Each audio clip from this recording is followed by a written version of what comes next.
Comment tu te sens?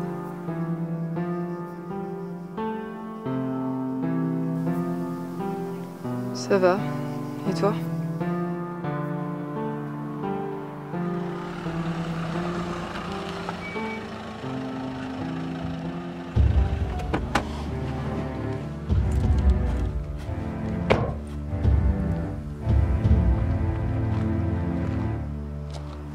Tiens, regarde qui voilà.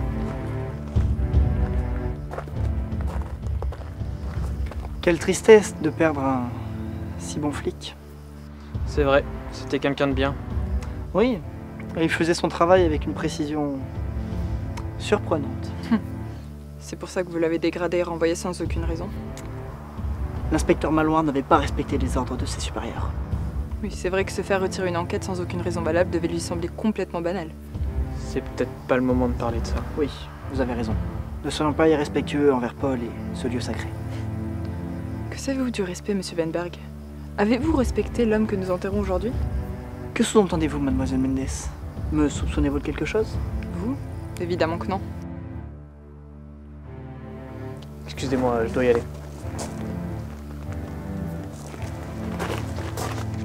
Ne pensez pas que le fait d'avoir tué Paul vous met hors de danger, Wenberg. Si j'étais de bons conseils et si je vous portais dans mon cœur, je vous dirais de ne pas reprendre l'enquête. Pourquoi? Cette affaire est si dérangeante que ça? Faites attention, mademoiselle Mendes. Le chemin que vous êtes sur le point d'emprunter est dangereux.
mon poste.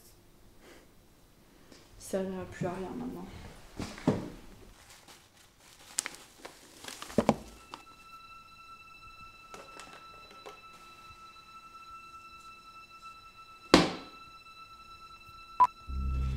Bonjour, je suis Paul Maloir. Ceci est sans doute la dernière image que vous verrez de moi. Et quand vous visionnerez cette vidéo, je serai sûrement mort. Nous sommes le 28 juillet et il est 19h58. Je suis ex-inspecteur de la police dans la criminologie et j'enquête depuis peu sur 3 meurtres. Tout d'abord, Arthur Lacan, jeune journaliste à l'Indépendant La Poigne. Il a été retrouvé mort sur la D71 avec une balle dans la tête et une balle dans le cœur. On a retrouvé sur lui le symbole qui, selon l'ami, serait le symbole de la planète Pluton, ainsi qu'un numéro non attribué. Le deuxième meurtre, il s'agit de Marc Villard. Le sénateur a été retrouvé mort dans sa maison de campagne avec aussi le même symbole et le même numéro sur place. Enfin, le professeur et chercheur en neurosciences Joseph Daquin. Il a été retrouvé mort aussi, une balle dans la tête et une balle dans le cœur. Ses recherches étaient dirigées et financées par une organisation secrète qui serait nommée l'Ordre de Pluton, dont les dirigeants sont des personnes très influentes. Le commissariat dans lequel je travaillais était aussi très impliqué dans cette affaire.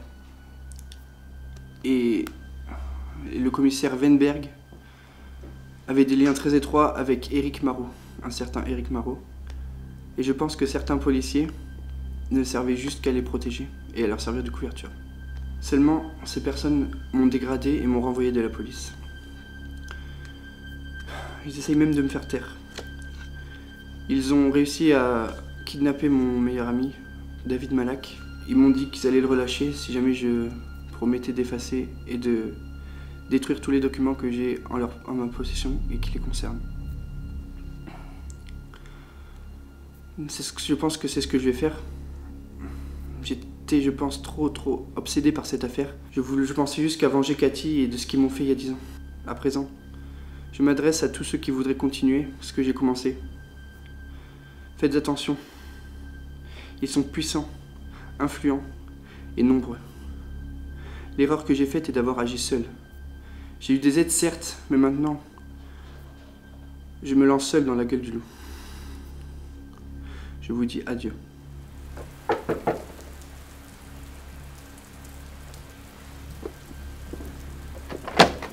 Oui, c'est pourquoi? Oui, bonjour. Excusez-moi, je cherche Monsieur Lacan. C'est moi. Agent Mendes de la brigade des stupes. J'aimerais vous poser quelques questions au sujet de votre fils, Arthur Lacan. Encore des questions sur lui? Et qu'est-ce que les stupes viennent faire dans cette enquête? Eh bien, c'est compliqué, mais si vous me laissez rentrer, je pourrais vous expliquer, c'est pas très long. Non, vraiment, repassez plus tard. Attendez, j'ai juste quelques questions à vous poser, Non, vraiment, repassez plus tard. Attendez. Je sais ce que votre fils a découvert et je veux vous aider. Très bien, entrez.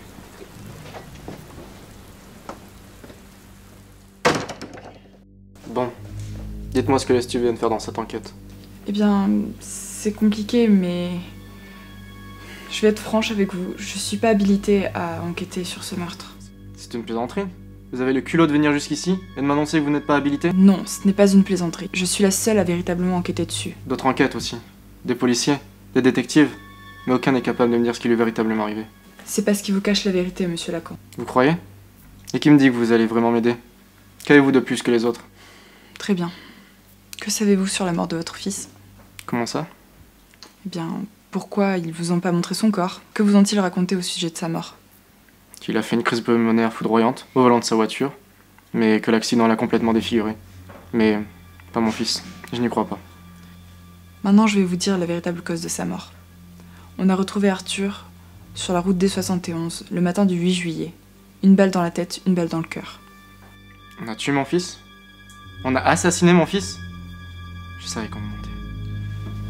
Je soupçonne des personnes de vouloir faire disparaître des preuves compromettantes et je pense que votre fils avait découvert quelque chose au sujet de nos molécules. Très bien. Je vais tout vous dire. Quand ma femme est décédée, j'ai fait une dépression. J'ai eu un cancer au poumon.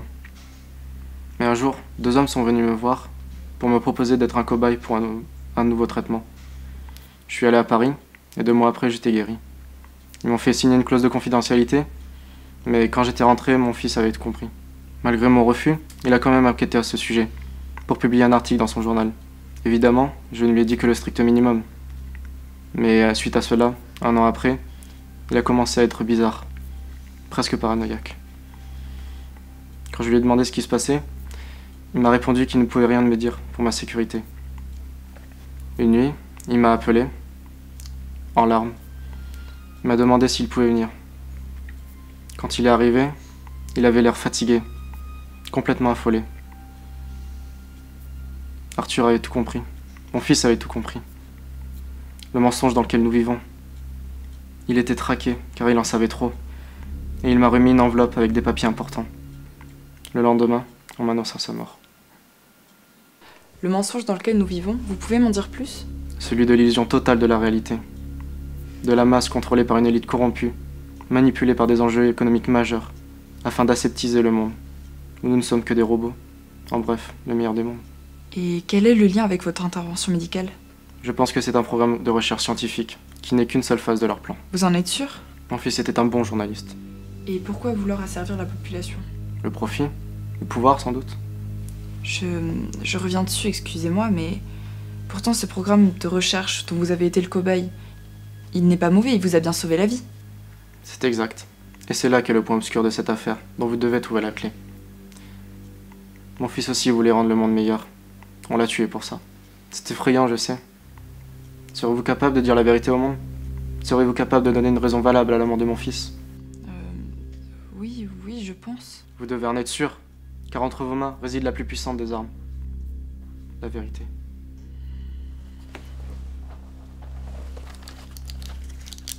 Je vois que vous prenez des pilules. J'espère au moins qu'elles sont rouges.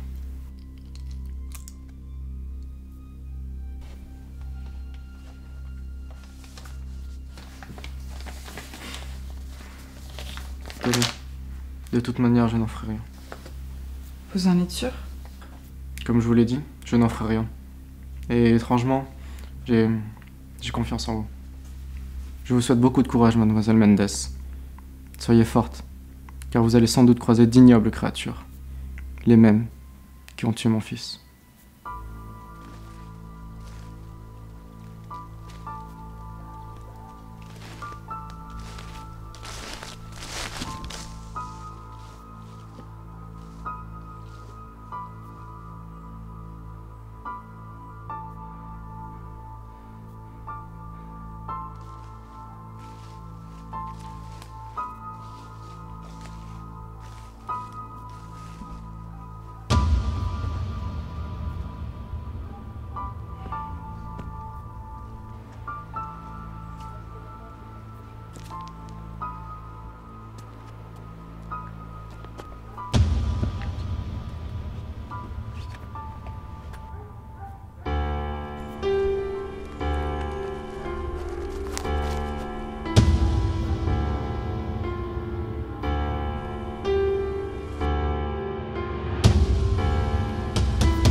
Attends-moi!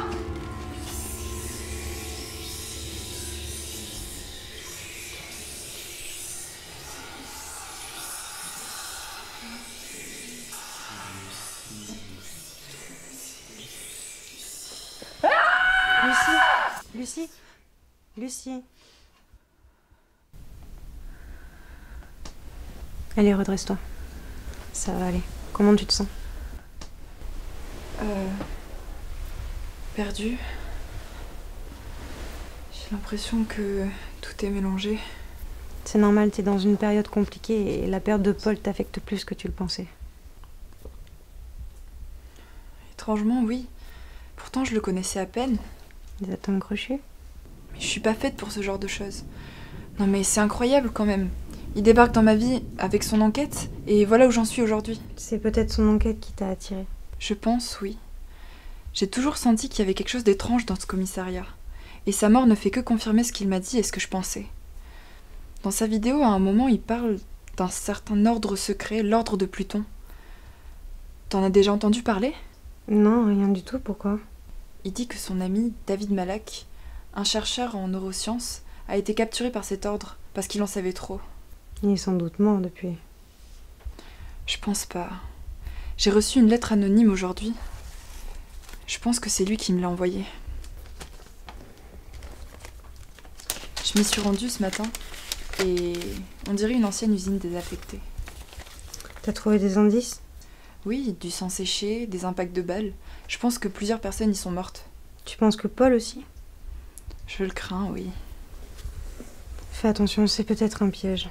Je fais avec les indices que je trouve, Anna. Tu sais que l'affaire que tu reprends est risquée? Oui, mais trop de personnes sont mortes pour dire la vérité. Alors elle en vaut la peine. Elle en vaut la peine, certes, mais tu n'y arriveras pas toute seule. Oui, mais Anna, même si tu décidais de m'aider, je serais la seule sur le terrain. Il y a peut-être quelqu'un qui pourrait t'aider et il est grand temps que tu la rappelles. Non, elle est trop jeune. Et puis, je voudrais pas risquer de la mettre en danger. Tu ne veux pas parce que tu as peur. Dis pas des bêtises, j'ai pas peur. Alors de quoi tu me parles depuis qu'on a repris ta thérapie? Te réconcilier avec elle te permettra de te retrouver toi-même et je suis sûre qu'elle peut t'apporter ses compétences. D'accord. Il est grand temps que je retrouve ma sœur.